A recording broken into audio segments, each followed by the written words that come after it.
বড়ডি তো সেই মজা। এই তো না বড় কই বাইরে। কিরে মামা, হুম। তুই এত অসময়ে বড়ি ফেলি কই? বড়ি কে দিল তোরে? আরে বাইক না আইতাছি এই বাড়ির পাশে মৌসুমি বাড়ি না, হ্যাঁ। মৌসুমি ডাকদা কইলো যে ভাই যে বড় এই আইবা বড় লয়ে যাও, তো বড়ই নাই। পরে আমি আওয়ার সময় পরে হ্যাঁ দিই। আচ্ছা মামা, মৌসুমি তোরে বড়ি দেওয়ার সময় তুই ওর হাতে খেয়াল করছিস নি? ওর হাতে কোনো আইফোন টাইফোন দেখছিস নি? ও হো মামা, এ তো কুয়ার মনে নাই।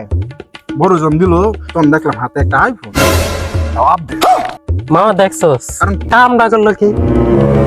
চট্টগ্রামে ট্যুর দিয়া টিপ একটা মাইরা আইফোন লে আইছে, আর শালার আমরা জীবনে কি করলাম? সারা জীবন বিদেশ কইরা একটা আইফোন কিনতে পারলাম না, আইফোনের চেহারা শুদ্ধ দেখতে পারলাম না, আর একটা ট্যুর দিয়ে আইফোন লে এলো। না না না বড় খা বড় খা, তবে চাল বাদ দে। না রে মামা, এত সিজনের বড়ি আমি তো খাইতাম না। কক্সবাজার গেছে আইফোন বড়ি ফ্রি। কি মামা বুঝছো নি এবার? এলে তো বড় দেখি লাগে পোসা সেই বড় আমি গেলাম গা। ভাই এই বড় খাবে তো না বড় পোসা।